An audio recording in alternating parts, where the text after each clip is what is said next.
গোসলে তিন ফরজ, কুলি করা। যখন আপনারা গোসল করতে যাবেন সর্বপ্রথম কি করবেন?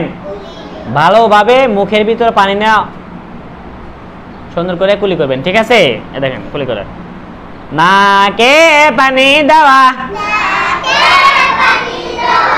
গোসলের দ্বিতীয় নাম্বার ফরজ কি? নাকের ভিতরে পানি দেওয়া, নাকের ভিতরে একদম ভিতরে পানি দেওয়া। ঠিক আছে, নাকের ভিতরে একটা নরম অংশ আছে, এবং নরম অংশের ভিতরে কি করা? পানি দেওয়া। এই যদি না দেয় তাহলে গোসল ফরজ আদায় কি হবে না, আর ফরজ আদায় না হলে গোসলই হবে না।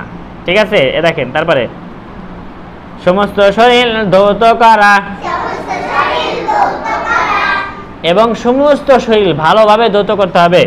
কোথাও এক চুল পরিমাণ যদি শুকনা থাকে তাহলে কি হবে না? গোসল আদায় হবে না। গোসল আদায় না হলে আপনার শরীর নাপাক, তাই না? আপনার শরীর যদি নাপাক হয়